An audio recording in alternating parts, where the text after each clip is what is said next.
Hey, what's up guys, this is Guy here with KB Trainings. Welcome to this new video. This is one of the lessons that I'm creating on kbtrainings.com for the CCNA 200 301. So if you are getting ready for the CCNA, that course brings you from zero to engineer by teaching you all the notions and all the concepts that you have to know to be able to go and pass the CCNA 200 301. This is the chapter 3.2 in which we're going to talk about OSPF version 2. And if you take a look at the blueprint here of the CCNA 200 301, you can see that under IP connectivity, Cisco is requiring us to know how to configure and verify single area OSPF version 2. And version 2 for OSPF means that we are dealing with IP version 4. So OSPF version 2 is for IP version 4, which is the regular. I'm not supposed to call it regular because IPv6 is regular too, but which is the most common IP version that we see.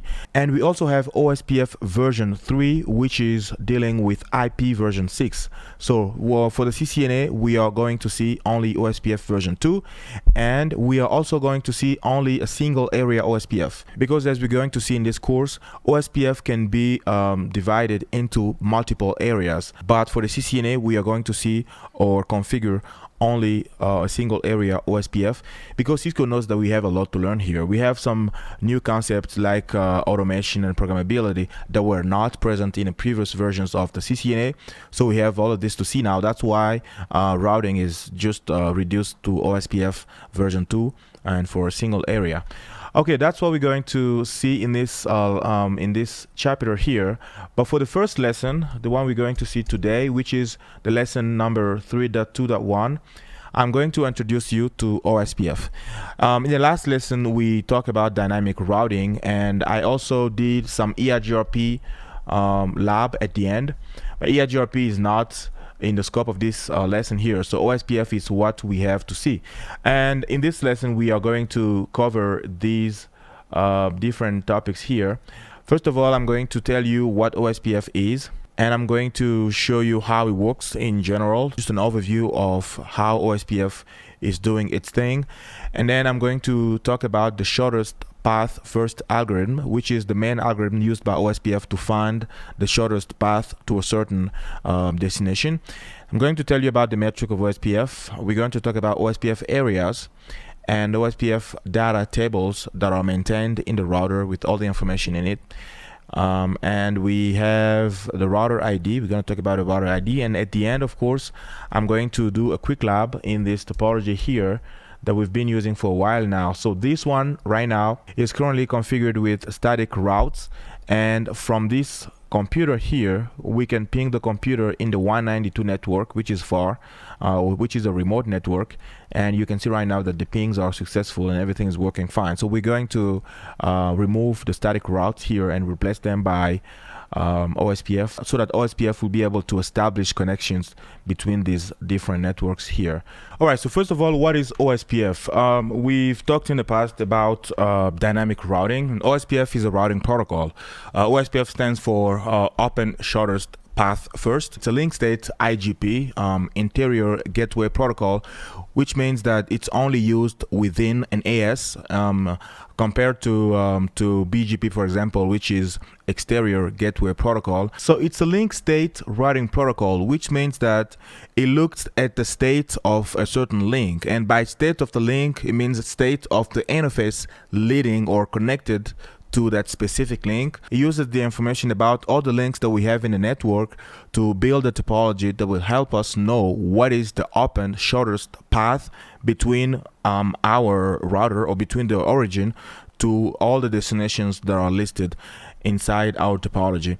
So OSPF was standardized by IETF. That's why it's very common, because all the vendors out there can implement OSPF in their equipment. It's mostly used in large enterprise networks like ISPs or any big enterprises. They usually use OSPF inside their AS to share the routes between the different routers. And we also need to know that OSPF uses the SPF algorithm, which means shortest path first, which helps find the best and shortest path to all the known destinations inside our network. I'm going to show you how to add a network to the OSPF process so that that network will be propagated to all the other routers inside your OSPF network. So all the routers inside your OSPF network will be able to send their link state advertisement to all the other routers so that the routers know exactly where each destination is by using this algorithm that we see here. So that's what we have to know in general on OSPF. And by default, OSPF has the administrative distance of 110 compared to EIGRP, for example, which has the AD of 90. Basically means that if we have a same route that is known through OSPF and through EIGRP and OSPF, we are going to trust EIGRP and we put it in the routing table because it has a lower administrative distance. But this can be changed. It can be changed in the configuration. I can show you how to change that. This is what OSPF is. And how does OSPF work? I'm going to just give you an overview of the whole process. So when we say state of a link with OSPF, it means that we need information on that link, which means that we need information on the interface that is leading or that is connected to that link. And we also need information on its neighboring relationships. So for every link, the router will be able to send the information on that link to other routers, and this information should be the same in all the OSPF area, and I'm going to talk about OSPF areas later on. But every router on which you activate OSPF will send the information on all the links that you select to be part of that OSPF process to all the other routers inside that same OSPF area. And all the routers will share the information using what is called link state advertisement. And these advertisements will will propagate the information from one router to all the other routers. So when all the information about the links is propagated among all the routers, they're going, of course, to save that information in a database, and they're going to run, or each router is going to run the Dijkstra algorithm to know exactly what is the best path from the router to all the known destinations inside the topology. So when you receive information from your neighbor, it doesn't really just tell you where to send the traffic. It just gives you the information about all the links that it knows from itself and from all the other routers. So we have the exact same information in all the databases inside the same area. So this is basically what OSPF does. And before sharing the link state information, all the routers, or two routers, have to have a neighbor relationship. They need to be officially neighbors. In one of the next lessons, we're going to talk about a neighbor adjacency, how exactly two routers can become neighbors so that they can share link state advertisement and share the information that they know with each other. And as I said, link state advertisements, they help exchange information between the routers to maintain the topology. Every router should have a view of all the network by the information that it has from other routers, and from that information it will know exactly how to do to get to a certain network inside the topology. And again, all the routers have the same information in their database, and each router creates its own shortest path tree. So it has some kind of tree that goes from the origin to the destination. I actually learned this algorithm in college when I was studying. It's actually running some steps to go from a single point. Let's say we have like 1 here, 2 there, 3, 4, 5, 6, and all the different nodes are connected to each other. And usually we have values for every link. Those values may be like distances. For example, we have 15 here, we have 25, 4, 3, 8, 9, and 10, for example. And the algorithm is going to start, let's say we want to know what is the best shortest path, or what is the shortest path between 1 and 6. The algorithm is going to explore all the different links that we have here to see what combination of links is shortest to get us to 6. For example, in this case, if I'm here and I do 15 and 25, so I'll take 15 here I can do, let's say this one is 6, here I can do 6, 3, or 4. So I'll do 4, and then the last one will be 9. So I'll have a total of 19 plus 9, or 28 total, leading us to 6. This is the shortest path going to 6.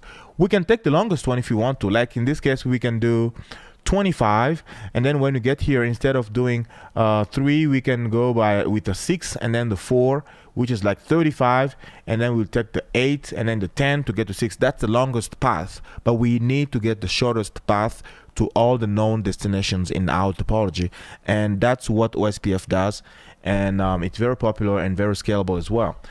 All right, so next we're going to see some steps of this algorithm here. So you have to know that the algorithm itself is kind of complicated. So we don't have to go in all the details of the algorithm because we are not a vendor, so we don't have to implement the algorithm. But I can give you some steps that are included or that are leading to the algorithm, and how you get the actual results that you can use to find the best route. So first of all, when you initialize or when there is a change in the topology, the router is going to generate what is called the link state advertisement, which is just a collection of all its links. So when you activate or you initiate the OSPF process on the router is going to advertise those different links that it has, and you configure it to be advertised to all the other routers using the link state advertisement. Or when there is a change to the topology, let's say the router had a link, for example, and then that link goes down, or the interface going to that link is now shut down, the router needs to inform all the other routers of that change. So it's going to generate a link state advertisement. So all the routers inside the topology will have to exchange the link state advertisement by flooding them inside the network. So they will all have that information and will store the information in their databases. So each router will have all that information from all the other routers saved in a certain database. And after that, when you have everything propagated, and all the routers inside the same area need to have the same information, the exact same information. So when you have that information saved, then the router will run the Dijkstra algorithm to create the shortest path tree. So the tree will actually just go from that router to basically all the known destinations inside the topology. So the router will know, okay, if I want to reach the network 2, network 3, network 4, it will create this tree that is going to be used to know exactly where is everything inside the topology. So, and then step 4, if there is any change inside the topology, OSPF is going to generate a new link state advertisement, or the router is going to send a new link state advertisement, and that link state advertisement will be propagated to all the other routers. But if there's no change, OSPF stays quiet. OSPF is idle. It doesn't do anything at all. That's a good thing about it. When there is a change and you have a new link state advertisement being sent and distributed to everybody, and the database is updated, then the routers are going to run the algorithm to recalculate the routes that it had before. It may change or not, but it's going to run an algorithm every time there is a change inside the topology. That's what you have to know about OSPF. So next we're going to talk about the metric that OSPF uses. OSPF uses a metric called cost. And the cost is inversely proportional to the bandwidth of the link that you are considering. Let's say, for example, you have a link that's like 100 meg per second. This is the formula that we can use to know exactly what is the cost of this link. We have the value that we call the reference bandwidth, which is by default 100 megabit per second, but you can change it in the configuration. I can show you how to change that. But if you want to know the cost of a link, you just need to take the reference bandwidth, you divide it by the interface bandwidth that you have. So let's say we have 100 megabit per second.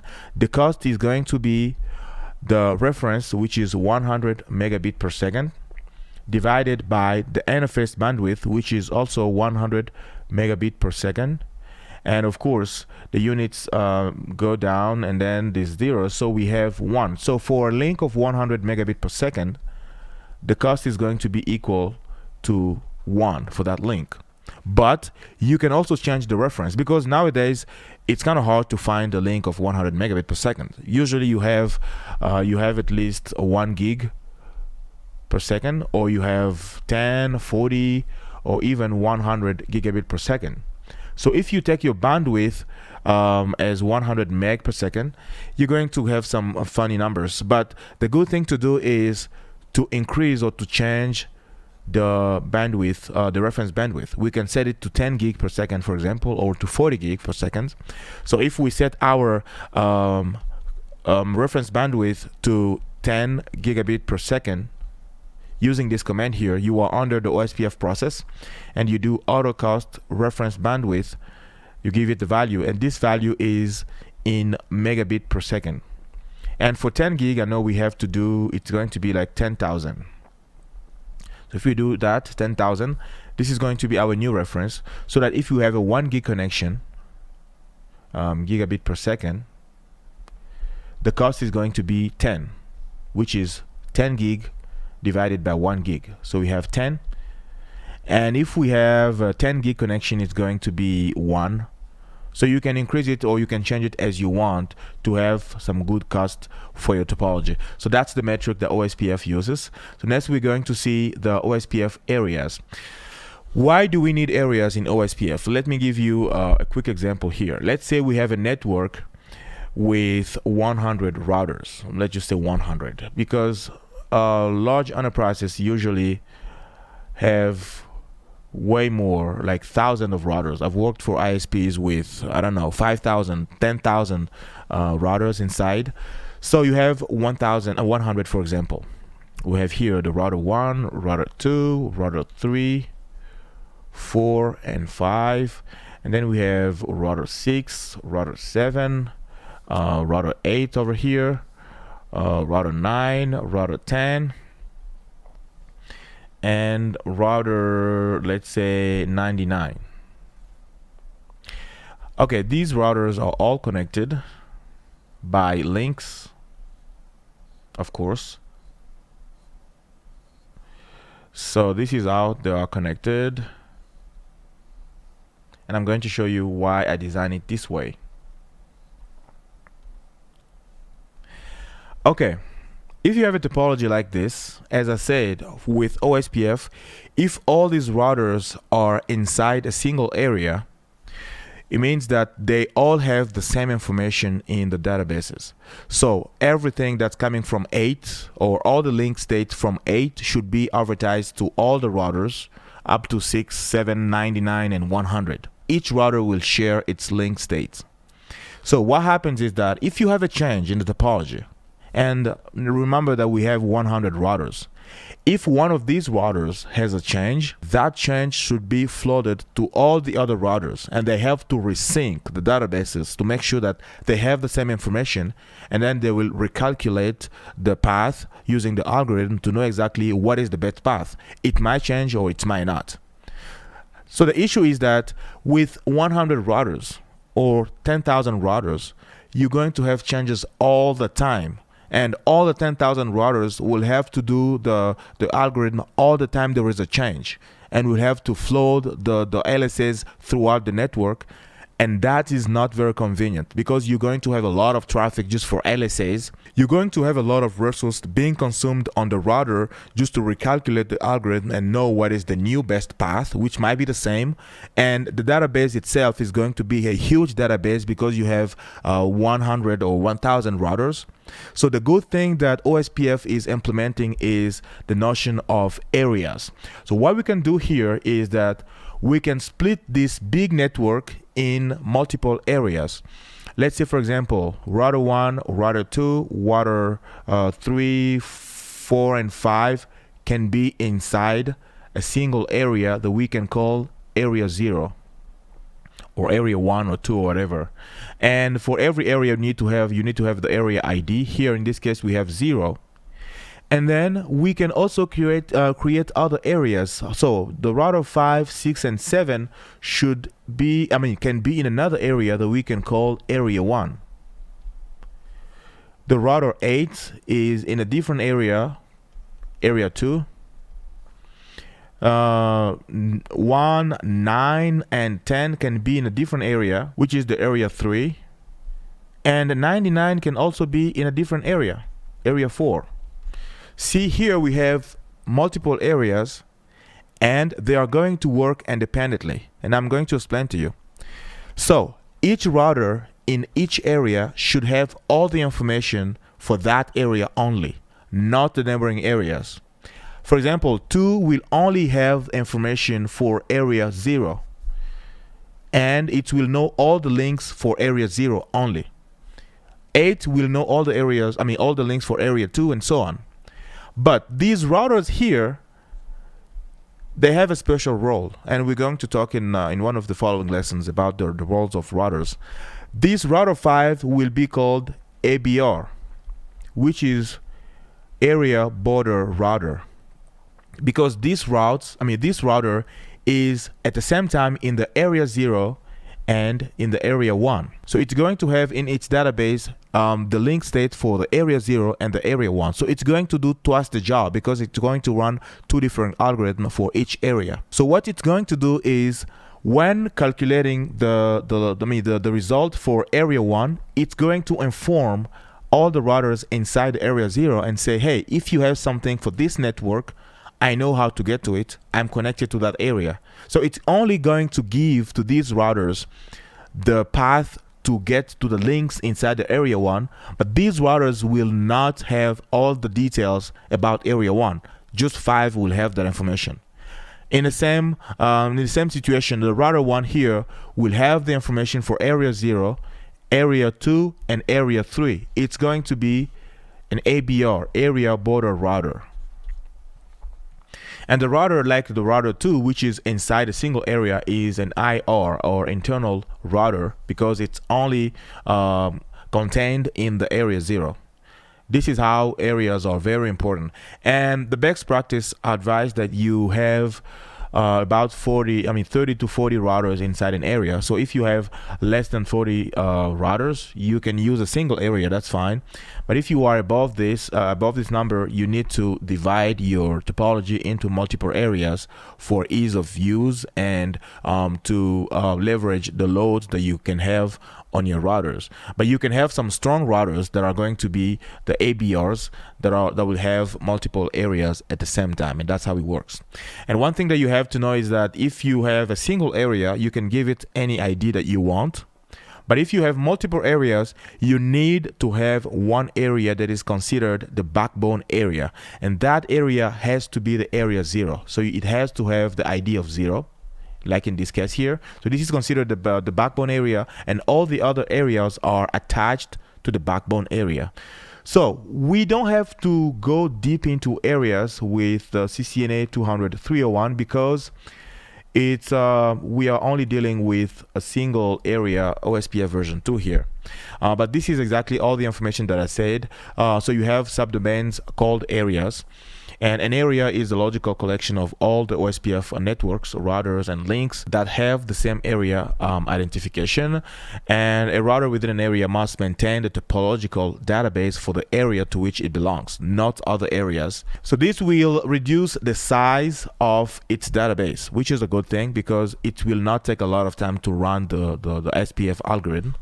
Again, for the scope of the CCNA 200.301, we only have to see a single area OSPF version 2. So that's all we have to know about areas for now. So next we're going to talk about data tables that we can find inside an OSPF process or instance. We have mainly 3 tables. The first table is the neighbors table. This table will list all the neighbors that the router has built a neighborship relationship with. Just all the neighbors that we know and we are connected to. The second table is going to be the topology table. This one will be where we store all the LSAs, like all the information that we get from the LSAs, all the link stats and networks and everything will be saved in the topology table. And we finally have the routing table. This is where we put the best route to all the known destinations. So next we are going to talk about the router ID. So when you have an OSPF process, each router in that OSPF topology has to have a unique ID. This is what you can configure using this command here. Inside the OSPF process, you can do router ID and give it the ID, which is in the format of an IPv4.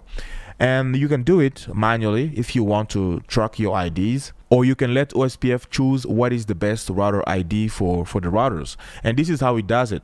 First, it will use the highest IP address for all the routers loopback interfaces. Loopback interfaces are virtual interfaces that you can create on a router. I don't know, I think we haven't seen this much, but we're going to use it in the future. So these are interfaces that you can create for many reasons. So if you don't have any loopback interfaces, the OSPF process is going to use the highest IP address of the router's physical interfaces. So like in this case, for example, in the topology that we have here, if we don't configure router IDs, OSPF, for example, in this router, it's going to pick 30.0.0.1 as the router ID for this router. So for this one, it's going to pick 192.68.0.1 because this is the highest IP. The router ID is very important. You can configure it just to track your neighbors and to know exactly what router sent you an update or things like that. All right, so this is the router ID, and then finally we're going to do a quick lab. We are going to configure and verify OSPF in this quick lab here. So these commands are for configurations, and these are for verification. So if you want to configure OSPF on a router, on a Cisco router, you go under the config mode and you type router OSPF with the instance number or the process ID. The process ID can go from 1 to 65, I think 535. So we can choose any number we want here. And the process ID doesn't have to be the same between the neighbors. You can have whatever you want, but the area needs to be the same if you want the routers to be neighbors. They have to be in the same area, or you have to have the same area on both sides of a link. So when you go inside the OSPF process, you can do network to declare a network or to add a network to the OSPF process. You can do a network and then you give the prefix and you add what is called the wild card.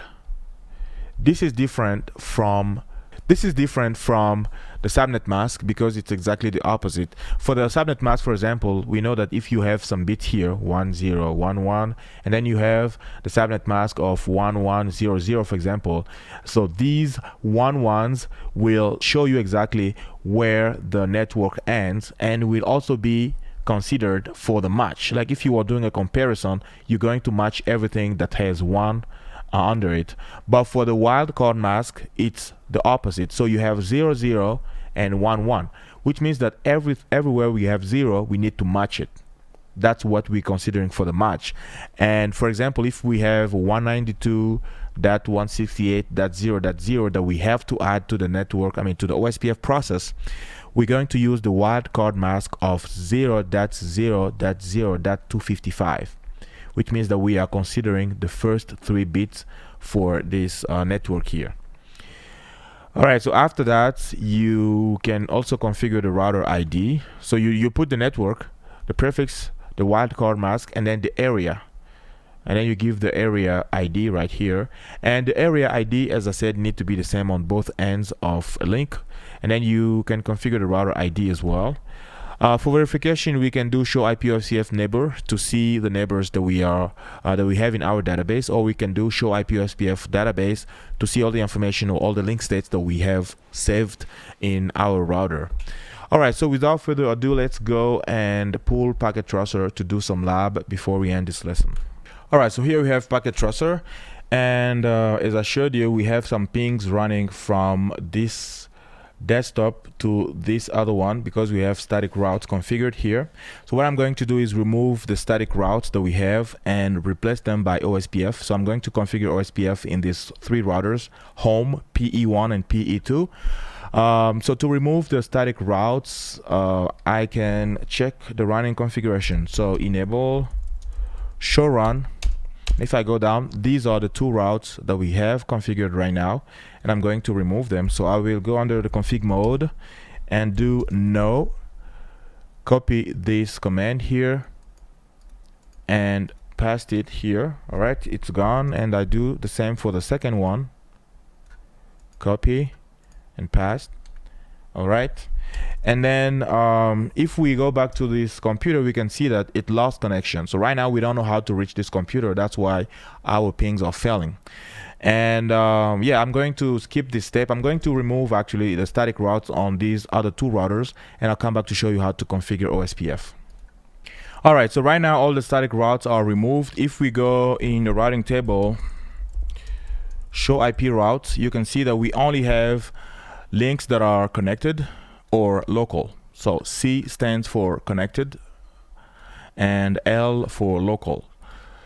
So these are local interfaces that we have on this device. All right, so now I'm going to configure OSPF, and also we can verify that this computer here doesn't know how to reach 192. So what we can do here is go in the config mode and type router OSPF. We are defining the OSPF instance in this case, and router OSPF, the next thing we need to input is the process ID. So you can see the process ID can go from 1 to 65,535. So you're just going to pick one here and click enter. And as I said, the process ID can be different from router to router. So here is where we can set the router ID. So I can say router ID. For this router, I'm going to give it 1.1.1.1. And then we have to declare the networks that we want to be part of our OSPF process. In this case, we are here, so we can add the network 1.1 because we want all the other neighbors to know about this network. We can add 20.0.0.0 and 30.0.0.0. So what we're going to do here, I'm going to show you two ways to do it. First, you can do it on this OSPF process, or you can do it at the interface level. On this router, I'm going to do it in the OSPF process, and on this other one I'll do it on the interface level. All right, so here I do network 10.1.0.0 and then the wildcard mask of 0.0.0.255, and then I need to specify the area ID. In this case we have area 0, and I click enter. So that network is now added to our OSPF process, and I'm going to modify this to add the 20.0 and do the same for the 30.0. All right, that's all we need to do for OSPF in this router. And here we can verify, even though we haven't established any neighborship or we don't have anything going on, but we have at least the interfaces that are participating in OSPF. So we can do, our routing table doesn't have anything OSPF right now, but we can do show IP OSPF neighbor. This is to see what neighbors we have. We don't have any neighbor at this time. We can do show IP OSPF database. We just have us in the database as a link, router link states. We don't have anything else. And if we do show IP OSPF interface, we're going to see that we have OSPF enabled on the three interfaces: gigabit 0/0 with the process ID here, with the router ID, with the type of network. We're going to see that later on, and the cost as well, and everything. So this is the second interface, and that's the third interface. So that's all for OSPF for this router. Let's go to the router PE1. For PE1, I'm going to go in the config mode and do router OSPF. The process ID I can do 25, just to show you that you can have any process ID that you want, but as long as the area number is the same, that's all we need. So OSPF 25.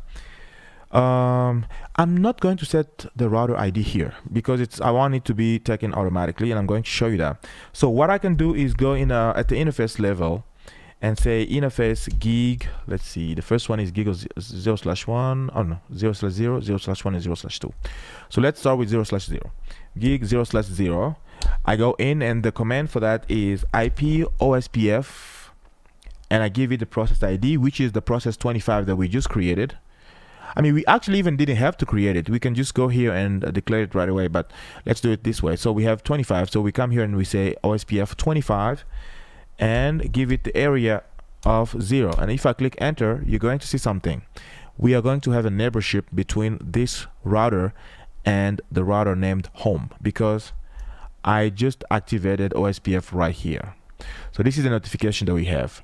Process 25, we have a new neighbor. The neighbor is 1111 on gigabit 0/0 from loading to full. I'm going to tell you to give you all these steps when we will talk about neighbor adjacency.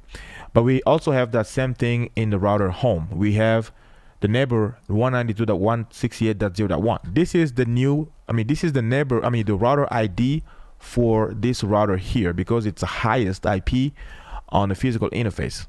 So we have it connected here. We went from loading to full, which is a good thing. So we have now a neighbor. And if I do show IP OSPF neighbor, I have a neighbor that I just acquired. All right, so I can go, okay, from here we can ping. Oh, not yet. Why? Oh, okay, so I haven't activated OSPF on this interface. That's why we don't know about the 192. So what I have to do is go under gigabit 0/1 0/1 and do the same command. All right, here the 192 will be known, and in a moment we're going to be able to reach that network. Yes, so I just added 192 to the OSPF process, and now it's propagated and this computer knows how to reach it. All right, so the last interface will be a gigabit 0/2, I think. Yes, and we're going to activate OSPF on it. That's it. So OSPF is activated on this router, and all the interfaces are participating to OSPF. So I'm going to do it in this last router just to finish it. So as I said, I can go under the interface directly. So I'll start with interface gig 0/0 and gigabit 0/0, and I'll do IP OSPF 1 area 0. So by doing this, it's going to create the process 1, and we'll add this interface to the process 1, and we can see that we have a neighbor already, which is 1.1.1.1. All right, so we go on another interface, which is /1. We do the same command. We go on /2, and we do the same command. All right, OSPF is now enabled on all these interfaces, and if I go back to router home, I can check the routing table, and we can see that beside the connected and the local, we also have O, which stands for OSPF. So we have these routes here that are known through OSPF. This network, we know how to reach it. This is the administrative distance, and this is the cost to this network, and this is the uplink router, or this is the router to which we are sending the traffic to reach this network after the calculation of the algorithm. And if I do show IP OSPF neighbor, these are the two neighbors that we currently have.